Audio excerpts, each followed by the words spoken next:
Olá, paz seja convosco. Tudo bem com vocês? Bom, meu nome é Ronaldo Carniello. Se você gostar do vídeo, dá um joinha aí. Se você não é inscrito no canal, se inscreva, ative o sino para que você receba as próximas notificações. Beleza? Lembrando que eu estou deixando as ministrações da igreja para que você possa acompanhar também, tá bom? Bom, vamos lá.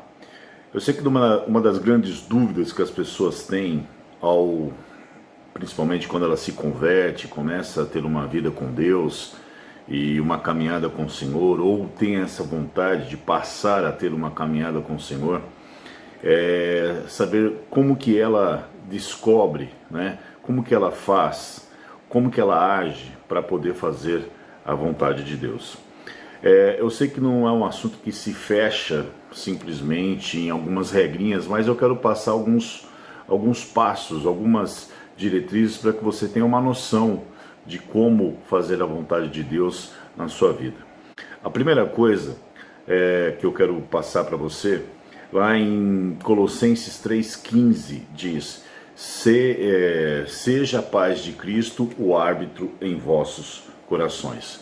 Ou seja, se você vai fazer algo que aquilo o seu coração não fique em paz, não faça. Porque muitas vezes essa não é a vontade de Deus para a sua vida.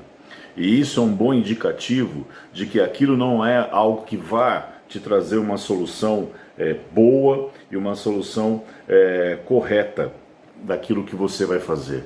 Ou até mesmo uma ação e uma forma de agir e de reagir a alguma coisa, ou alguma pessoa, alguma situação. Então, tenha a paz de Cristo, né? Porque a paz de Cristo, que excede a todo entendimento, ela guarda a vossa mente e o vosso coração.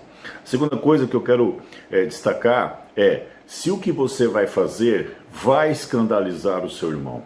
Por quê? Lá em 1 Coríntios capítulo 8, verso 1, diz assim: não se refere às coisas, no que se refere às coisas sacrificadas a ídolos, reconhecemos que todos somos senhores do saber. O saber ensoberbece, mas o amor é que edifica. No verso 9 do capítulo 8 de 1 Coríntios diz assim: vede, porém, que esta vossa liberdade não venha de algum modo a ser tropeço para os fracos. Aqui Paulo, nesse contexto, ele estava falando das coisas sacrificadas aos ídolos. E ele estava dizendo: olha, o ídolo em si mesmo, ele nada é. Nós sabemos que ele não é. E ele estava dizendo que se você fosse ao mercado, mesmo sabendo que aquela carne era sacrificada, chegasse em casa, consagrasse ao Senhor, porque na verdade tudo pertence ao Senhor, e comesse. Porém, se aquilo que você faz, se aquilo que você, ao fazer isso, aquilo viesse a escandalizar o seu irmão, era melhor que você não fizesse. É a mesma coisa.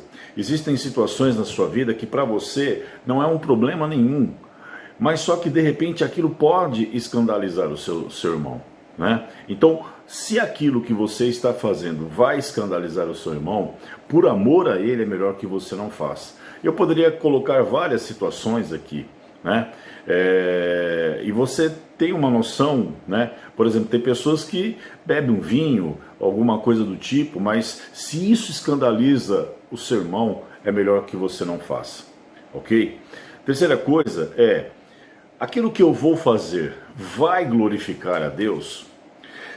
Porque eu lembro que quando eu me converti, uma das grandes preocupações dos jovens era como que eu serei cheio do Espírito Santo. As pessoas já entravam na igreja com essa ansiedade, querendo ser batizado com o Espírito Santo, ser cheio do Espírito Santo. Hoje as discussões são outras, as preocupações são outras. As preocupações posso ou não posso fazer, colocar piercing, posso ou não posso fazer tatuagem, milhões de coisas. E aí eu lembro muito da situação que Rodolfo Abrantes, ele disse que quando ele se converteu, ele continuou fazendo tatuagem, né? Só que chegou um dia que ele foi fazer uma nova tatuagem e ele disse que o Espírito Santo falou para ele assim: de novo, você precisa realmente disso? Isso vai me glorificar? Então o Espírito Santo disse que naquele momento falou para ele: chega, né? Já deu. Então, a questão 1 Coríntios capítulo 10, verso 31 diz assim: portanto, quer comais, quer bebais, ou façais outra coisa qualquer, fazei tudo para a glória de Deus. Então aqui é um importante diretriz para você saber o que eu vou fazer vai glorificar a Deus? Por exemplo, você tem vontade de fazer uma tatuagem, já que é o caso que eu estou falando. Isso vai glorificar a Deus ou é uma vaidade pessoal? Outra coisa, se não vai glorificar a Deus, você vai morrer se não fizer? Então, a grande liberdade que nós temos é poder dizer não para aquilo que muitas vezes não vai nos acrescentar em nada. Então, está aí uma terceira regrinha.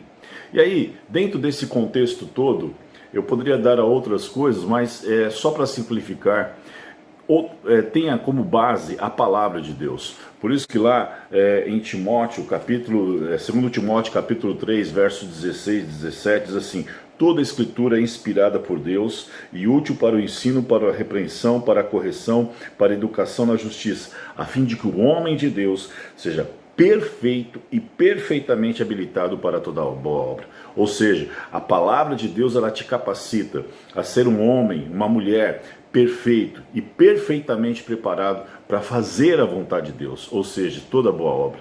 Então, nós temos que ter como base para que ela venha trazer essa solução, venha nos ensinar, venha nos repreender, venha nos corrigir e nos educar em justiça, para que a gente possa ser perfeito e perfeitamente preparado para fazer a obra de Deus. Agora, além de tudo isso, você precisa buscar ao Senhor. Romanos capítulo 12, verso 1 e 2, diz o seguinte, para que a gente possa compreender: rogo-vos, pois, irmãos, pelas misericórdias de Deus, que apresentei os vossos corpos como sacrifício vivo, santo e agradável a Deus, que é o vosso culto racional. O nosso culto tem que ser feito de forma racional, com inteligência. Você tem que ir para a igreja sabendo o que você vai fazer, com a intenção clara do que você vai fazer, que é glorificar, exaltar, adorar o nome do Senhor. E esperar dele respostas, porque no verso 2 assim: e não vos conformeis com este século, ou com este mundo em outras versões, mas transformai-vos pela renovação da vossa mente, para que experimenteis qual seja a boa, agradável e perfeita vontade de Deus. Então, se eu quero fazer a vontade de Deus, e se eu quero conhecê-la para a minha vida, né? Não somente fazer, mas conhecer a vontade dele para a minha vida, eu tenho que aprender a buscar. Porque agradar a Deus é uma coisa, mas saber a vontade dele para mim é outra, que vai se juntar e vai traçar um caminho de felicidade, de vitória, de conquista, de realização e de propósito, de realmente cumprir o propósito pelo qual nós somos enviados. Pense nisso, só apenas algumas diretrizes, mas no final de tudo, tenha como base a palavra de Deus e busque a presença do Senhor. Amém? Deus abençoe você.